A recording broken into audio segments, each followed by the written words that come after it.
శ్రీ గురుభ్యో నమః. క్రోధాకారాంకుశోజ్వల. క్రోధాన్నే స్వరూపంగా కలిగిన అంకుశంతో ప్రకాశించే అమ్మ. ఏనుగు కుంభస్థలంపై పొడిచి నడిపించే ఆయుధం అంకుశం, అనగా బాధించేది. కాబట్టే క్రోధానికి గుర్తుగా అమ్మ కుడి చేతిలో అంకుశం ఉంటుంది.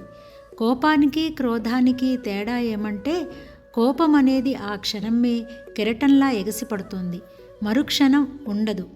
క్రోధం అనేది అలా కాదు, నాగుపాము పగలాంటిది, చంపే వరకు చచ్చే వరకు వదలదు.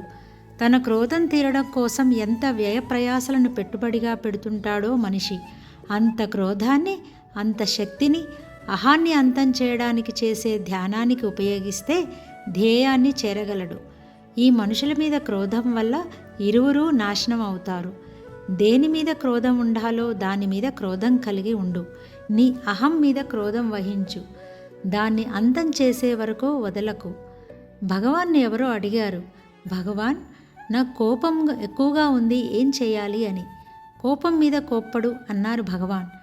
నీవు దేనినైతే అవలక్షణాలు అంటున్నావో అవన్నీ నీ సాధనకు సాధనాలుగా ఉపయోగించినప్పుడు దైవం నీ స్వంతం అవుతోంది. క్రోధాన్ని సాధనంగా మార్చుకొని ధ్యేయాన్ని చేరుకున్న సాధకుని భవిష్యత్తు ఉజ్వలంగా ఉంటుంది. అంటే శ్రీ విద్యలో మూలాధారం వద్ద ఉన్న కుండలిని శక్తిని సహస్రారంలో ఒంటరిగా ఉన్న శివునిలో ఐక్యం చేయించడమే ధ్యేయం.